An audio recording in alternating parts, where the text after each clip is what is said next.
Thank you, Mr. Speaker. Mr. Speaker, and still I rise. And still I rise, a liberated, unbought, unbossed, unafraid Democrat. And still I rise. And I rise today because I have grave and great concern for the American people. I fear for the lives of the American people. And I do so, Mr. Speaker, because if the President of the United States and his underlings and his persons who are in charge of very powerful agencies within the federal government, if they can convince this country or some significant portion of the people in this country that Miss Renee Good was a terrorist, I fear for the lives of the people in this country. In fact, I fear for my own life. I'm not afraid to speak truth to power. I'm not afraid to speak truth about power. I'm going to speak truth about power today, but I can tell you that I fear for our lives. Because if you can justify what happened to Miss Good after seeing with your very own eyes what took place, and if we can allow the king's men to conclude that only they can investigate this, remove the local constabulary from the process. If this can happen, I fear for our lives. We are now living in a country where people are expected to believe that this mother of three, a Christian woman, seated in her vehicle, yes, the vehicle was across the roadway, but that somehow she was a terrorist. The head of Homeland Security has as much as said so. A terrorist. Mr. Speaker, I fear for our lives because what we saw when this lady, this woman, was accosted. And I say accosted because men who had on masks in police regalia, I suppose, approached her rather aggressively, it seems to me. And one of them, in approaching, said, "Get the F out of the car." I'm not using the profanity, but that's what was said. You can see it for yourselves and you can hear it for yourselves. That is what was said. Get the F out of the car. When men can approach a female in a car and say this to her and expect her to immediately respond in a positive manner, and if she does not and attempts to drive away, if they can take her life, I fear for our lives. Do not assume that it can only happen to her. They aggressively approached her. Cars were going around her in various ways. But when she made her move to extricate herself, to move along, to move her car, officers started to shoot. She was shot. One officer shot through the side window as she was moving away. Now, you don't have to know this lady. I don't know her. I don't know who she was, other than what I have seen and what I have read. But the truth is, officers ought not be allowed to do what was done to this lady. There should be an investigation that includes the local constabulary. If you truly want to be transparent, if you truly believe in liberty and justice for all, if you want the people in this country to believe that what occurred was the right thing, then you would want the local constabulary to be involved. But no, this administration is shutting out the local investigation, and they are including only the federal investigation, which means by some thought processes that they have no desire to let this go to a trial. There are people who believe that this administration has no desire to let this case go to a trial. For edification purposes, I am one of them. I don't believe that they want this case to go to a trial. I think that this is why they have decided that only the federal authorities will investigate. I also believe that if the case goes to a trial, and if there is a conviction, and it is a federal conviction, I believe this president will do for the person or persons convicted. I believe he will do for them what he did for the people who assaulted the citadel of democracy on January 6th. I believe he will pardon. And I believe he will do it without question, reservation, or hesitation, just as he did it for those persons who assaulted this Capitol. And he did it immediately after being sworn in. Mr. Speaker, I fear for the lives of the American people. And again, I say that includes me. I think we have a reckless, ruthless outlaw who has found his way into the presidency. And to further validate my thinking, I have here the words of the President of the United States of America, Donald John Trump. Here are his words when asked if there were any limits on his international power. I know what happened within the country was national. This deals with international power. Give me just a moment, please, of your time so that I might connect these dots. When asked if there were any limits on his international power, here's his response. It's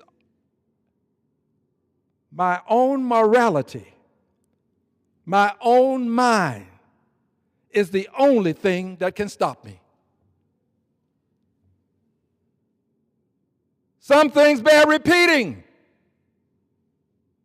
My own morality, my own mind, it's the only thing that can stop me. Mr. President, what about Congress? What about the Constitution? What about the power to declare war? And where is that power vested? What about it, Mr. President? Only your mind? Only your morality? I won't go into the president's moral standards. I'll leave that to you. So what the president is saying is, this joint resolution, S.J. Res 90, over in the Senate, here's a copy of it. Permit me to read some excerpts. It reads, joint resolution to direct the removal of the United States Armed Forces from hostilities within or against Venezuela that have not been authorized by Congress.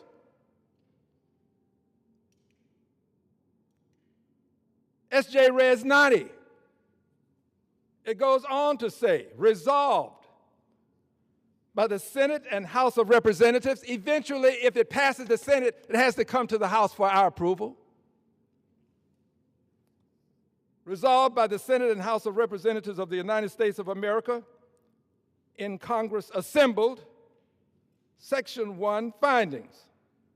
Congress makes the following findings.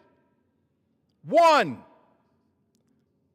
Congress has the sole power to declare war under Article 1, Section 8, Clause 2 of the United States Constitution. Mr. President, the Constitution still has some relevancy. The Constitution is not meaningless. Goes on to say, Congress has not yet declared war upon Venezuela or any person or organization within Venezuela, nor enacted a specific statutory authorization for use of military force within or against Venezuela. So, only his mind, his morality, that's the only thing that can stop him? This resolution won't stop him? Here's what he knows.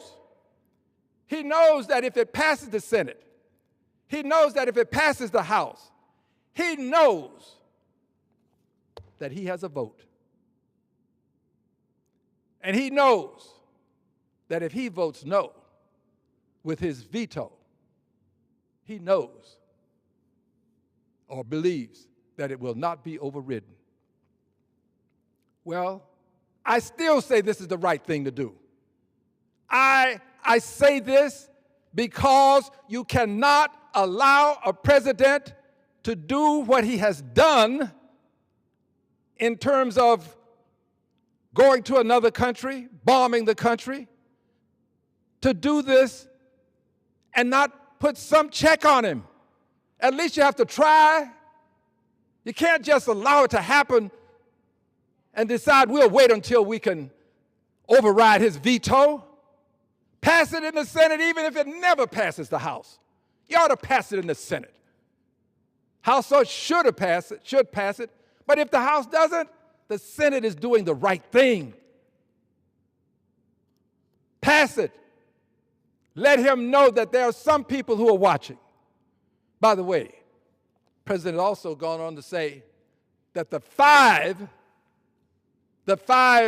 Republicans who voted for this to move forward, that they shouldn't hold public office again.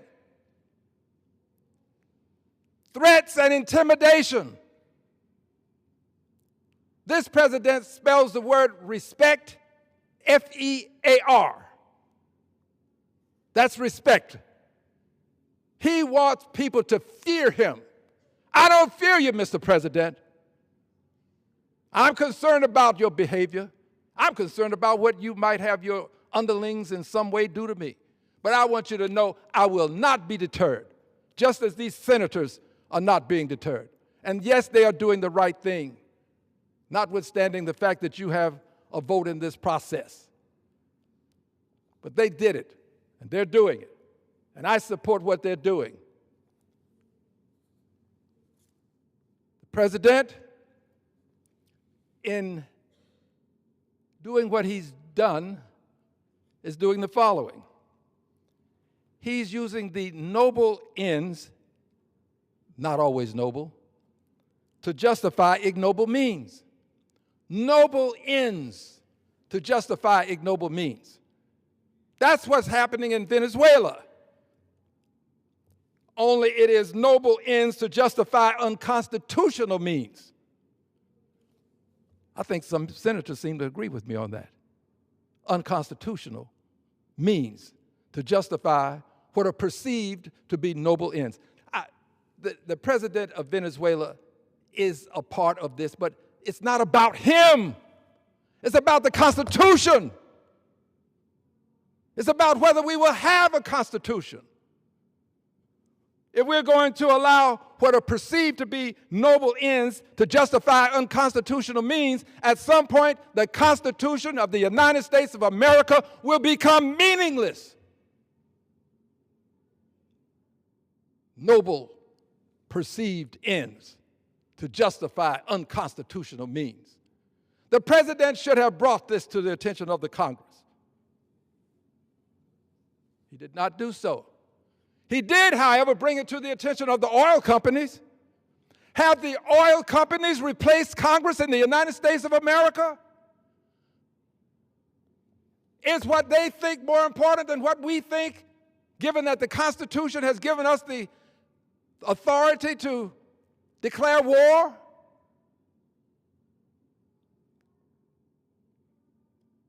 I know that this is a difficult topic for some people to embrace, but this is where we are. Congress has become irrelevant in the minds of this president, in the mind of this president. It's not relevant. It's not. His own morality, his own mind, is the only thing that can stop him. Well, Mr. President, you're wrong. Congress is relevant.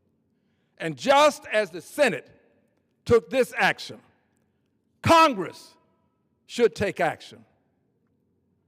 Congress, meaning the House of Representatives. By definition, the House and the Senate make up the Congress. But the House of Representatives should take action. We have the power to do what has to be done. We have the power. Before I go further with that power, now I want to come back to, if I may, Ms. Good. If the president believes this about international law, if the president believes that the only thing is his mind, I believe he believes the same thing about domestic law. I think he believes that the only thing that he has to concern himself with is whether he agrees, whether he thinks it's right. I believe he thinks that what those officers did can be justified simply because they are officers of the law. I support officers of the law. I don't support outlaws who are pretending to be officers of the law when they are committing crimes. My uncle was a deputy sheriff. I support officers of the law. But I'm not going to support officers who would do what happened to this lady, and the president is then going to immediately back them up. Head of Homeland Security immediately backs them up. The Vice President of the United States immediately backs them up. They set the narrative to allow the exoneration of the persons who did these dastardly things. They have put in motion immediately, without an investigation. Well, you say, well, you didn't investigate, Al. No, but I'm investigating by virtue of seeing what happened and having read news articles and having looked into it. They didn't do as much. Just immediately concluded that this lady was a terrorist.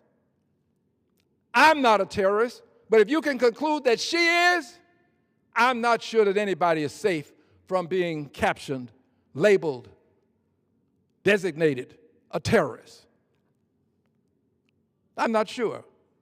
So I'm standing up for her today. I'm standing up for the American people today. I'm standing up for those good law enforcement officers who would have approached that lady with a kinder gesture, not as bullies, who would have approached her and simply said, "Ma'am, would you please step out of the car?" What is wrong with being kind? You got the gun. What is wrong with being respectful? No, the president, as a bully, has passed on his tendencies to those who are under him. It starts at the top. The tone and tenor starts at the top. It starts with a bullying president. So now you have officers who believe that they can bully people into doing things. I imagine this lady was frightened. I would have been, rushing up to me, mask on. get out of the effing car. That may have been the last thing I'd want to do. May have been the last thing she wanted to do. So the president, in his thinking, believes he is above and beyond the law, whether it is international law or whether it is domestic law. That's his thinking. And so I come back to where I was when I said the Senate is doing the right thing. They are.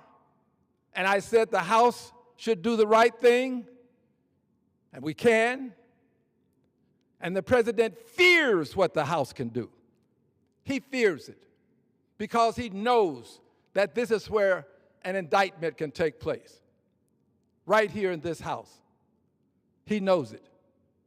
And he knows that that indictment can be very harmful to him, very harmful to him. So he's afraid of what the House can do. He has as much as said it without using those explicit words. He said it. He has said it. He said that they will find some reason to impeach me. Find some reason. Mr. President, it's easy to find the reasons because you've given them to us. Venezuela is a reason. We don't have to look very far or very hard to find the reason. It's right before our eyes. The reasons are there. It's not about whether we can find the reasons. The question is whether we can find the will. It's the will. Do we have the willpower to do what should be done? And I'm talking about bipartisan effort. It should be bipartisan. But if it can't be bipartisan, that doesn't mean we shouldn't try to stop this reckless, ruthless president. If the Senate can go forward, knowing the rules and how things are likely to play out, if we could pass legislation here just yesterday that I supported, going over to the Senate, good likelihood that their behavior is not going to be acceptable to me. If we can do this, we can also do the same thing with the one thing that can stop a reckless, ruthless, outlaw president. The one thing. That one thing, my friends, is what the president fears most. And he fears even having votes on it take place. Now, there are people who would say that, well, if you can't pass it, why vote on it? Because the American people need to know that there are some people who see the wrong and who are willing to take a stand against the wrong. They see the injustice and they're willing to take a stand against the injustice, even when that stand may not result in what is the desired end. A noble end, a noble cause, ought not be avoided simply because you can't bring it to fruition today. Ought not be. Yes, this thing that we can do is almost sacred. Yes, it requires considerable thought. Yes, this is something that we should do when we have the evidence. Well, friends, I guess the evidence is comparable to the evidence that we had on January 6th when we saw it before our very eyes. After all, this is an indictment here. The trial will take place in the Senate. So there's just this one thing that he fears. And he's very much concerned about it and what we will do. Well, I can't speak for anybody else. I don't speak for any of my colleagues who are in Congress I don't speak for anybody without the Congress. I don't. I speak for one person. So do not now say that the Democrats are doing something. Just say Al Green. Tell the truth. Because on some issues, I believe that it is better to stand alone than not stand at all. So I'm going to take a stand. I'm going to agree with what the Senate has said. And by the way, I would invite you to read all of it because there's much more to it than what I read to you. But I'm going to agree with what the Senate has said when they said the Congress has the power to declare war. And they go on to say Congress has not yet declared war. You had no right under the Constitution to do what you did, but you do have the right to do it if the standard is your mind and your morality. And we should not assume that this applies only to international affairs. It applies to domestic affairs as well. So I'm going to do what the Senate has done as best as I can, but it'll just be me. It's not the Democratic Party. I believe that these are votes of conscience. Let your conscience be your guide, members. Don't follow my lead, members. Don't do it because I'm doing, and I don't think that there are very many who would.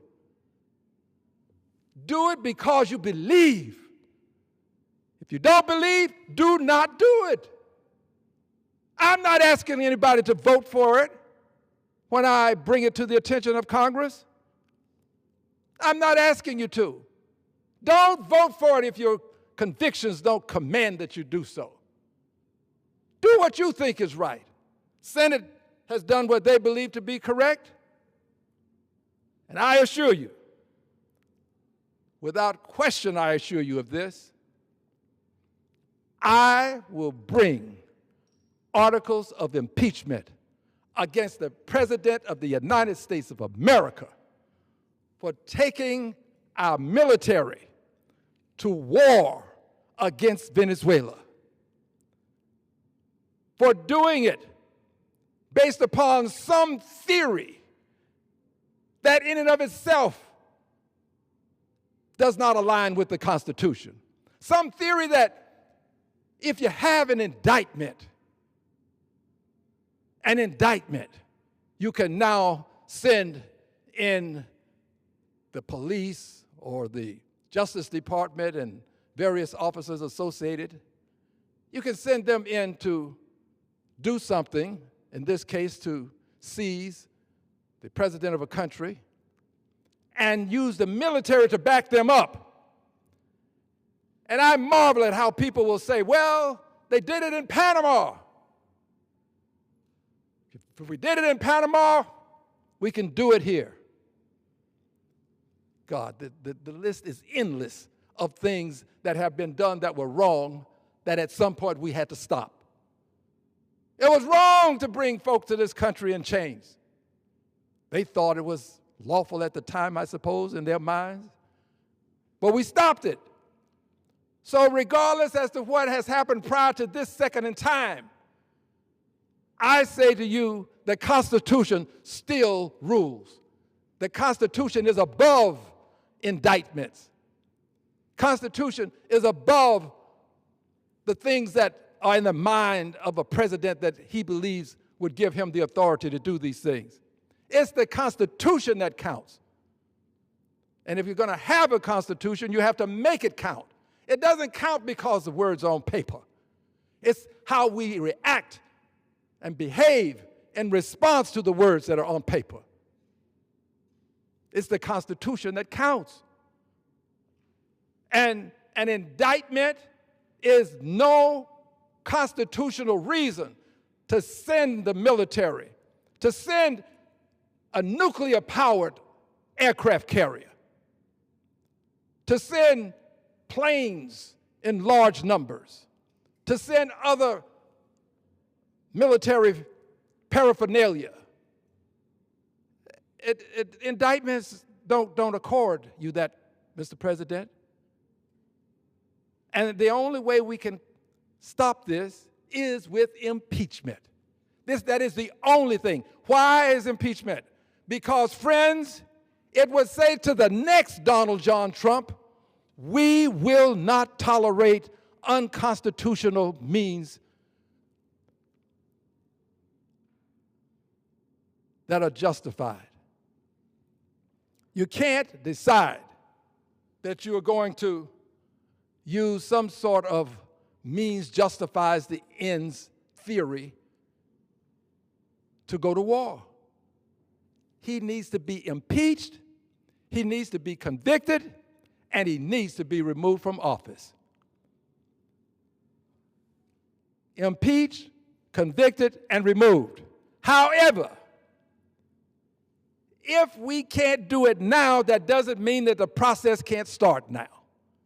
If we can't do it now or sometime in the near future, it doesn't mean that we should not let the American people know that we know that what has been done is wrong.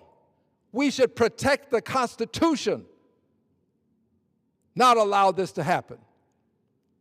And the only way we can do it, while I believe that this is good and I support it, SJ Res 90, I support it.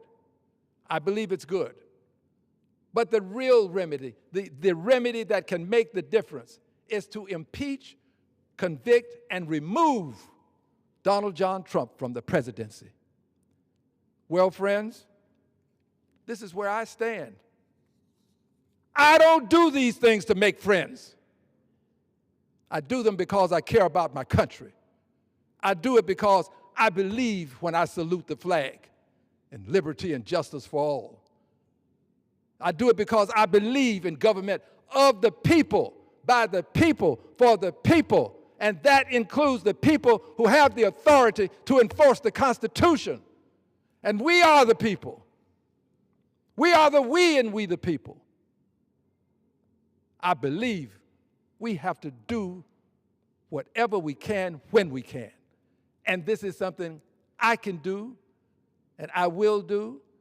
And by the way, those who say that, well, you're just taking up time. We take up more time in between votes than it takes to vote on articles of impeachment. We took up more time just recently in between votes than it takes to vote on articles of impeachment. It doesn't take up the time that prevents us from doing other things. And all of these things that people will say now in terms of why we can't do it, when we get the opportunity to by their standards, they will push all of these things aside and move forward. Well, I'll be there with you. I'm not asking you to be here with me, but I will be there with you. I will be there because it's the country, it's the Constitution, it's the republic that we must protect.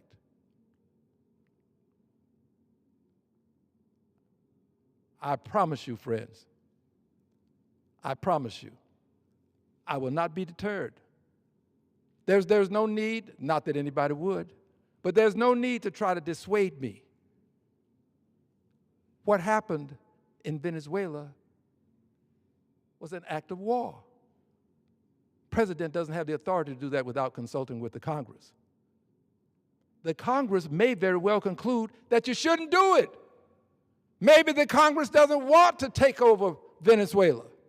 Maybe the Congress doesn't want to do this to provide the oil companies with greater revenues. Maybe the Congress has a different point of view. Your point of view is but one.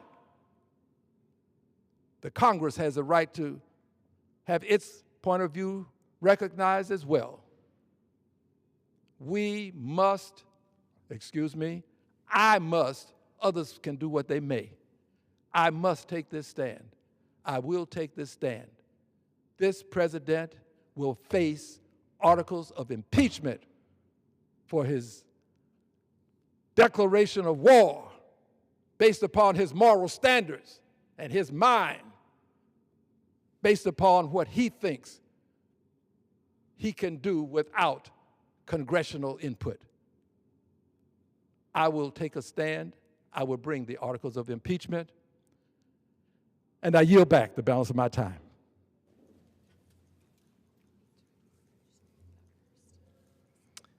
Members are reminded to refrain from engaging in personalities